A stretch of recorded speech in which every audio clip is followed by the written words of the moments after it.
Every day we are getting closer to a third world war.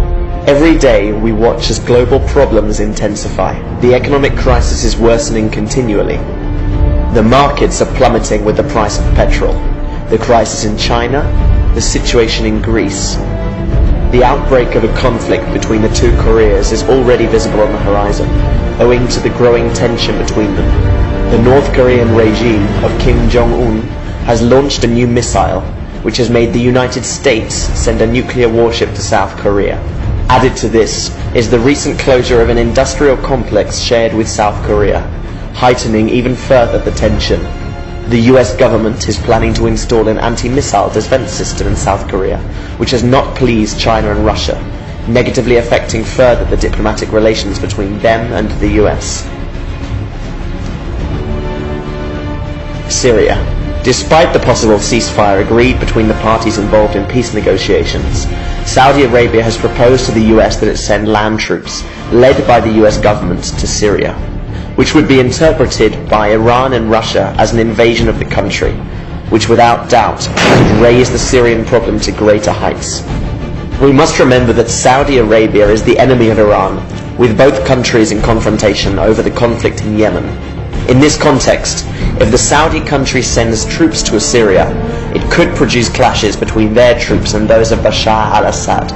And we must remember that not only is al-Assad a critical ally of Iran and Russia, but that in the ranks of the Syrian army are troops from Iran and even, according to rumors, Russia. We can too well imagine the conclusion of such an incursion. Venezuela is another possible place where sooner rather than later a new conflict will break out.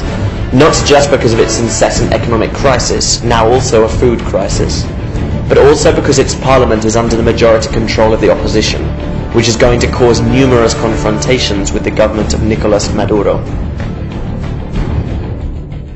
All of this will provoke a war of a domestic nature, and later international, once the US decides to enter the conflict under the auspices of defending the rights and liberties of the Venezuelan people. Russia and China could enter into such a conflict as well, given their close commercial relationship with Maduro's government and its petrol. We must not forget that Venezuela is the country with the highest number of petrol reserves in the world. All of these conflicts and tensions, together with other issues like the war in Ukraine, the refugee crisis in Europe, the world economic crisis, are putting the world's principal powers in conflict. Powers that, as we already know, operate as puppets of the economic and financial elite and its determination to provoke this new world war, to achieve its ultimate goals, just like they have with the previous two world wars. And they engineered, on record in hindsight, World War I to get League of Nations. That's right. World War II, engineered, financed, enemies built up to try to get it. And then they're going to use World War III. I mean, that's their plan. That's their program. That's what they do. That's right. Our problem continues to be not knowing when this international genocide will occur, what day, and if it will be this year.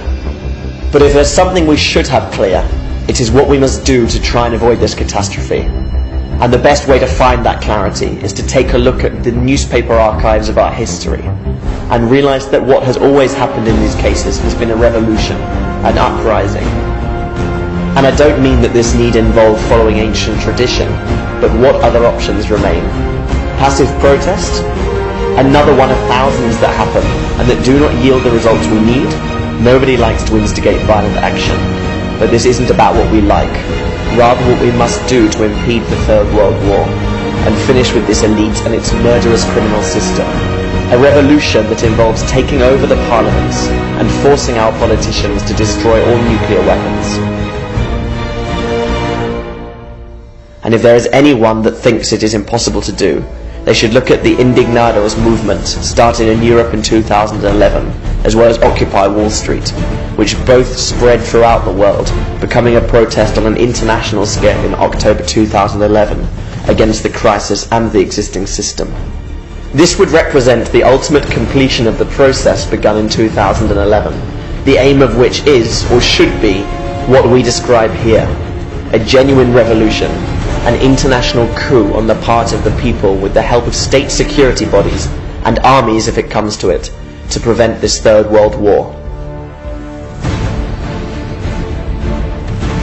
We can do it. We can stop this genocide. But of course we will not manage it if each one of us individually convinces ourselves that it cannot be done. That it is impossible, remaining inert and without even sharing this video. What is stopping us from carrying out this task? Inertia, pessimism, and fear. We must fight against that stance. We have to break the barriers inside ourselves and act, sharing this video, talking about this topic with our friends and acquaintances, arming ourselves with courage, and taking to the streets to spread the word, handing out flyers that you will find on our Facebook page. We remind ourselves of our history, of those people who have fought to achieve what we today are about to lose. If they could do it, why can't we? With all of the technologies available to us, putting us in contact with people all around the world. We must believe and we must act. This is an international emergency.